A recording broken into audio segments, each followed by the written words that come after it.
Horas. Selamat pagi Bapak Ibu yang terkasih. Sebelum kita beraktivitas, marilah kita mendengarkan firman Tuhan. Mari kita berdoa.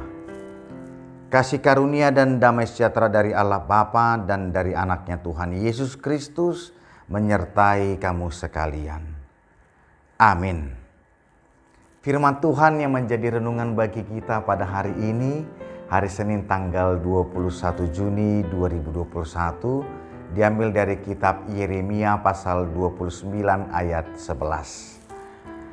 Sebab aku ini mengetahui rancangan-rancangan apa yang ada padaku mengenai kamu. Demikianlah firman Tuhan, yaitu rancangan damai sejahtera dan bukan rancangan kecelakaan, untuk memberikan kepadamu hari depan yang penuh harapan. Demikianlah firman Tuhan. Bapak Ibu yang terkasih, ketika bangsa Israel melakukan pemberontakan atas perintah Allah, maka mereka dibuang ke dalam kerajaan Babel. Dan ketika mereka berada di Babilonia, ada seorang nabi yang bernama Hananya yang mengatakan bahwa mereka hanya akan berada 2 tahun di dalam pembuangan. Tetapi Allah berfirman kepada Nabi Yeremia bahwa bangsa Israel akan berada selama 70 tahun di dalam masa pembuangannya. Tetapi kasih Allah senantiasa menyertai bangsa itu.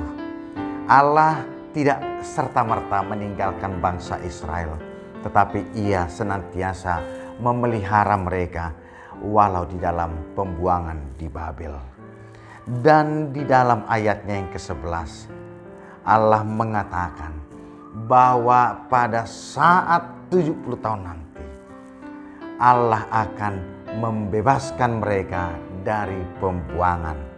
Inilah yang menjadi pengharapan kepada bangsa Israel di dalam pembuangan, bahwa itu juga menjadi rancangan Allah yang membawa damai sejahtera bagi mereka. Sehingga ketika mereka di dalam pembuangan pun, Allah meminta mereka untuk ikut mendoakan dan juga bekerja di dalam kota itu, sehingga kesejahteraan kota itu akan menjadi kesejahteraan mereka juga.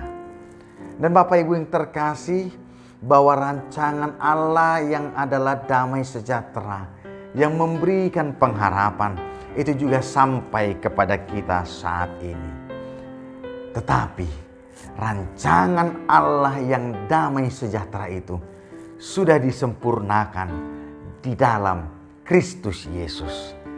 Yesus Kristus yang datang ke dalam dunia, menebus dosa-dosa manusia, memberikan keselamatan, dan menjadikan kita sebagai ahli waris di dalam kerajaannya, adalah menjadi penyempurnaan dari damai sejahtera itu. Dan ini juga yang membawa kita kepada pengharapan bahwa di dalam Yesus Kristus kita akan senantiasa di dalam pemeliharaan Allah. Tetapi bukan berarti bahwa kesulitan, bahwa pergumulan hidup, tantangan itu tidak ada dalam hidup kita. Tantangan pasti akan ada, pergumulan pasti akan ada. Tetapi di dalam Kristus yang telah mengaruniakan kasih-Nya kepada kita, maka kita di dalam pemeliharaannya akan mendapatkan damai sejahtera dan berpengharapan dan memenangkan setiap pergumulan itu. Maka daripada itu, saat kita menghadapi masa-masa pandemi saat ini, jangan pernah kita merasakan bahwa Allah telah meninggalkan kita. Jangan pula terlintas di dalam pikiran kita, Allah tidak peduli kepada kita. Tetapi kita tetap setia di dalam pemeliharaannya. Kita tetap setia di dalam rencana dan rancangan Tuhan. Karena hanya di dalam rancangan Tuhanlah kita akan menemukan damai sejahtera. Karena di dalam rencana dan rancangan kita adalah makhluk yang terbatas. Kita memiliki kekuatan, pengetahuan yang terbatas.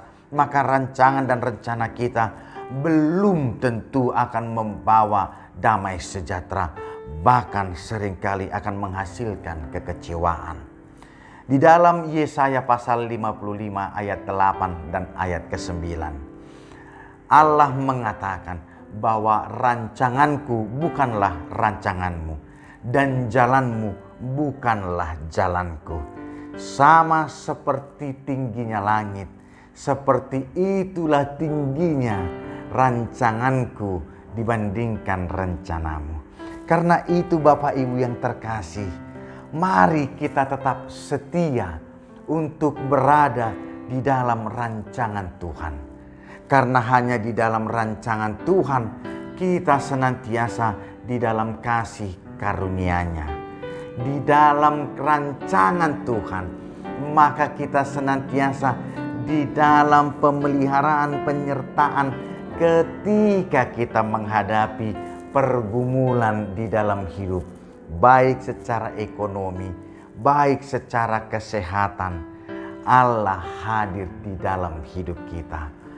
Yesus juga memberikan janjinya bahwa Ia akan menyertai kita sampai pada kesudahannya nanti di dalam Matius pasal 28. Dan ketahuilah Bapak Ibu yang terkasih, bahwa Allah turut bekerja di dalam setiap hal bagi mereka yang percaya kepadanya. Karena itu mari kita senantiasa hanya bergantung kepada Tuhan dan hidup di dalam rancangannya. Jangan di dalam rancangan kita, apalagi di dalam janji rancangan yang ditawarkan oleh dunia.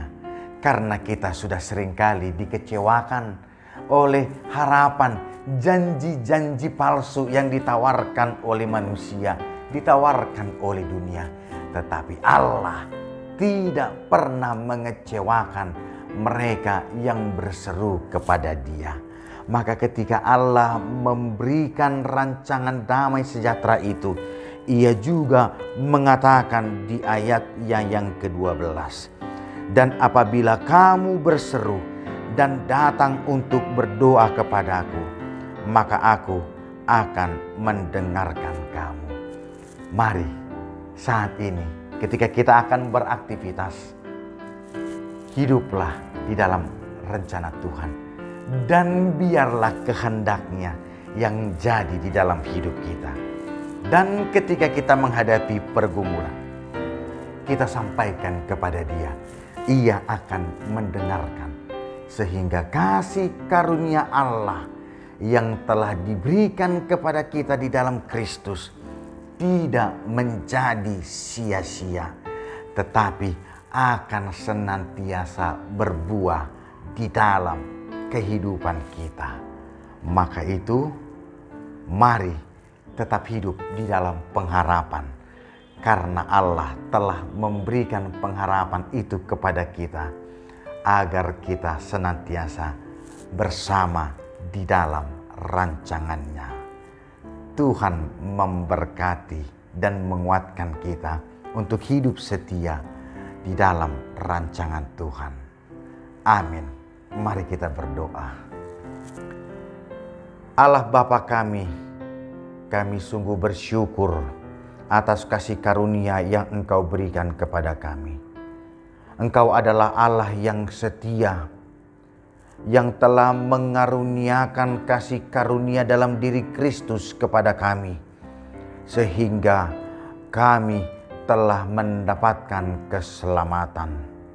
Dan biarlah di dalam diri Kristus Yesus, kami semakin mau untuk hidup di dalam rancangan-Mu, yaitu rancangan damai sejahtera, bukan rancangan kecelakaan. Sehingga kami di dalam hidup kami penuh akan pengharapan. ajarkanlah kami untuk senantiasa setia di dalam rancangan Tuhan. Dan kami tidak hidup di dalam janji pengharapan akan dunia ini yang ditawarkan oleh mereka yang terbatas, tetapi hanya di dalam Allah sajalah kami hidup sesuai dengan rancangan-Mu. Bapa yang terkasih, kami juga mengingat saudara kasih kami, Nyonya Situmorang dan juga Koko Panjaitan yang saat ini menderita sakit, terpapar oleh COVID-19 dan juga sakit tulang punggung. Engkau hadir di tengah-tengah kehidupan jemaat-Mu, dan Engkau memberikan kekuatan kepada mereka, agar di tengah-tengah penderitaan sakitnya, mereka senantiasa di dalam pengharapan, bukan keputusasaan. Dan biarlah Engkau memberkati setiap proses pengobatan, pemulihan sampai kesembuhannya nanti, karena begitu besar kasih-Mu kepada mereka yang berseru kepadamu. Bapa yang terkasih, sertailah seluruh jemaat-Mu yang akan kembali beraktivitas di dalam pekerjaan mereka hari ini.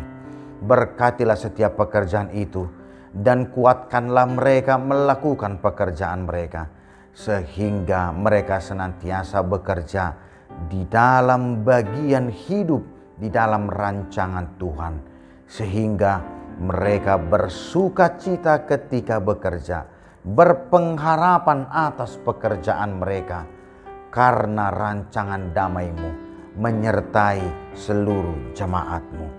Kami serahkan aktivitas kami pada hari ini ke dalam tangan pengasihan Tuhan. Terpujilah Engkau Bapa di dalam nama anak-Mu, Tuhan Yesus Kristus. Kami berdoa dan mengucap syukur. Amin.